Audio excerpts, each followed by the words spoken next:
اللہ نے ایک بار یہ زندگی دی ہے، دوسری بار یہ زندگی نہیں ملنی۔ یہ تجربات کی بھیٹ نہ چڑھائیں اور اپنی تمناؤں کی بھیٹ چڑھا کے زندگی کی قیمتی گھڑیوں کو برباد نہ کر دیں۔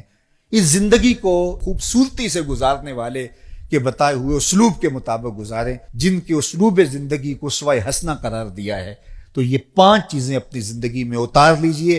سب سے پہلی چیز کہ نیتوں کا حسن، دوسری چیز اپنے وقت کی قدردانی اور اپنی زندگی سے لا یعنی اور بے مقصد چیزوں کو نکال دینا، تیسری چیز جو اپنے لیے پسند کرو وہی اپنے مومن بھائی کے لیے پسند کرو، اور چوتھی چیز حلال بھی واضح حرام بھی واضح، اور جو درمیان میں شبہ والی چیزیں ہیں ان سے اپنے آپ کو دور کیجیے، اور پانچویں چیز ہمارے ہاتھ سے اور ہماری زبان سے، ہمارے رویوں سے، ہمارے طرز معاشرت سے، ہمارے انداز زندگی سے کسی دوسرے کو کوئی تکلیف نہ پہنچنے پائے۔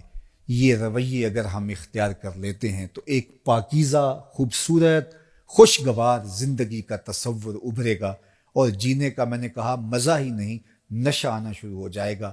پھر زندگی کا ایک ایک پل قیمتی بھی ہو جائے گا، با مقصد بھی ہو جائے گا، اور پھر ایک نئی معاشرت کی تشکیل کے اندر ہمارا کردار بھی انتہائی اہمیت کا حامل ہو جائے گا۔ ورنہ جینے کو تو جانور بھی زندگی گزار رہے ہیں، جینے کو تو جو ہے وہ پرندے اور چوپائے بھی زندگیاں بسر کر رہے ہیں۔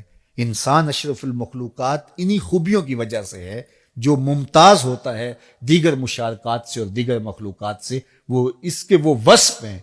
ورنہ تو یہ گوشت پوست اور باقی اعضائے بدنیاں جو انسان کے ساتھ جڑے ہوئے ہیں، یہ باقی جانوروں کے ساتھ بھی جڑے ہوئے ہیں، بلکہ بہت ساری چیزیں ان کو ہم سے زیادہ دی گئی ہیں۔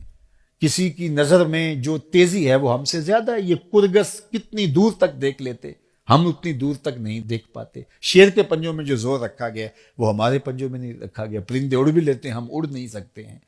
مچھلیاں جس طرح سے تیر لیتی ہیں ہم اس طرح سے تیر نہیں پاتے ہیں۔ اس طرح مختلف جانوروں کو امام سلفی نے طیوریات کے اوپر جو لکھا اس میں جانوروں کے مختلف وصف لکھے، تو بہت ساری چیزیں ہیں۔ کسی میں قوت شامہ اتنی ہے، سونگنے قوت اتنی ہے، یہ چیل کہاں سے سونگ کر کے آ جاتی ہے، اتنی قوت شامہ ہمارے پاس نہیں ہے۔ اسی طرح کوئل جس طرح سے بولتی ہے، جو اس کو جو ہے وہ سر دی گئی ہے وہ ہمیں نہیں دی گئی ہے۔ مور کو جو رنگ دیے گئے ہیں وہ رنگ ہمارے پاس نہیں ہے۔ لیکن احسن تقویم ہم کیوں قرار پاتے ہیں؟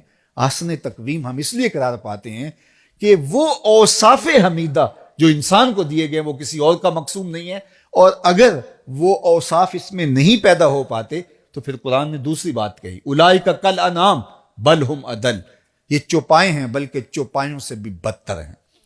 تو پھر یہ گوشت پوست کا انسان جو ہے یہ چوپایوں سے بھی بدتر ہو جاتا ہے، یہ گدھے گھوڑے اور بیل سے بھی بدتر ہو جاتا ہے۔ لیکن اگر یہ ان اوصاف حمیدہ کو اپنی روح میں راسخ کر لیتا ہے اور اپنے مزاج کا حصہ بنا لیتا ہے تو یہ فرشتوں سے بھی اعلیٰ قرار پاتا ہے۔ تو میں اور آپ اپنی زندگی کو ان خوبیوں کا حامل بنائیں۔ اللہ مجھے آپ کو توفیق عمل نصیب فرمائے۔